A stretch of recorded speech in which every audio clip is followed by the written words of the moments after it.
Class में हम discuss करेंगे वो है आचार्य निम्बार्काचार्य को। ठीक है, तो इससे पहले हमने जो निर्गुण विचारधारा के जो संत हुए उनको देखा था। तो राजस्थान में 4 पीठें हैं वो महत्वपूर्ण थी। कौन कौन सी? रेणसा नागौर, हड़प्पा जोधपुर, शाहपुरा भीलवाड़ा और सिंहतिल बीकानेर वाली। ठीक है, तो इनके प्रवर्तक और सब कुछ हम डिस्कस कर चुके हैं। तो आज की क्लास में हम पढ़ेंगे आचार्य निम्बार्काचार्य जी को। तो चलिए जानते हैं आचार्य निम्बार्काचार्य। तो सबसे पहले देखो निम्बार्क का अर्थ क्या होता है। निम्बार्क, तो निम्बार्क जो है इसका सामान्य सा अर्थ होता है नीम पर सूर्य। ठीक है, नीम पर सूर्य। तो निम्बार्क का अर्थ होता है नीम पर सूर्य। ठीक है, तो आचार्य निम्बार्काचार्य कौन थे? तो ये थे तेलुगु ब्राह्मण। ठीक है, तेलुगु ब्राह्मण थे ये। तेलुगु समझते हो? तेलुगु भाषा बोलने वाले तेलुगु ब्राह्मण, ये तेलुगु मूल के ब्राह्मण माने जाते हैं। ठीक है, आचार्य निम्बार्काचार्य जी कौन थे? तेलुगु मूल के ब्राह्मण थे। ठीक है, तेलुगु मूल के ब्राह्मण थे।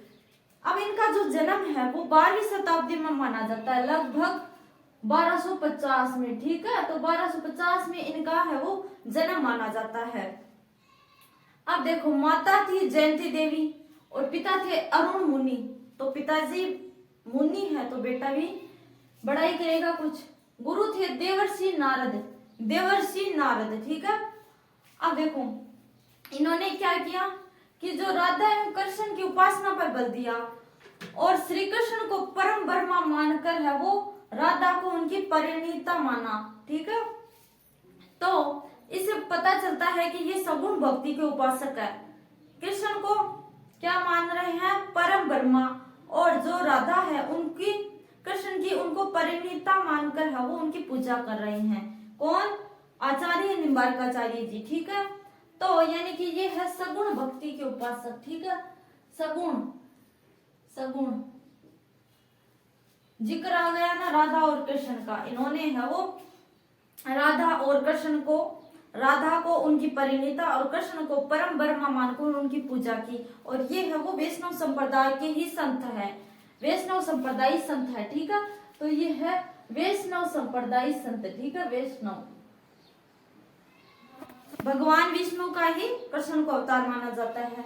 तो ये है वो वैष्णव संप्रदायी संत है। ठीक है, अब देखो इन्होंने वेदांत परिजात भाष्य लिखकर है वो वैष्णव भक्ति का नया दर्शन दिया था। देतादेत या फिर भेदा भेद शुरू किया। ठीक है, इन्होंने जो वेदांत परिजात था उस पर एक भाष्य लिखा था और जो वैष्णव भक्ति थी उसका एक नया दर्शन दिया था, अपना एक अलग दर्शन दिया था जिसका नाम था देतादेत और भेदा भेद अथवा भेदा भेद। एक ही बात है, देतादेत या भेदा भेद जो भी आ जाए कि देतादेत या भेदा भेद है वो का दर्शन किसने दिया? तो वो थे आचार्य निम्बार्काचार्य जी। ठीक है, अब देखो प्रमुख पुस्तक देखो इनकी वेदांत परिजान सौरभ और 10 श्लोकी। वेदांत परिजान सौरभ और 10 श्लोकी है वो इनकी पुस्तक है। ठीक है, तो अगर आपसे पूछ ले मोस्ट इम्पोर्टेंट बात ये आपको ध्यान में रखनी है कि देतादेत या फिर भेदा भेद का जो दर्शन है या सिद्धांत है वो किसने दिया था? तो आचार्य निम्बार्काचार्य जी ने। और ये है वैष्णव धर्म से संबंधित संत और ये थे तेलुगु मूल के ब्राह्मण। ठीक है, ब्राह्मण परिवार से थे ये, तेलुगु मूल के ब्राह्मण थे। और गुरु कौन था? देवर्षि नारद इनके गुरु हुए। और राधा और कृष्ण जी को की उपासना पर इन्होंने बल दिया। राधा को उनकी परिणीता माना और कृष्ण को परम ब्रह्मा माना। परिणीता मतलब समझते हो? परिणाई हुई पत्नी। परिणीता पत्नी, धर्म पत्नी। ठीक है, ये माना था इनको। परिणीता यानी कि परिणाई हुई।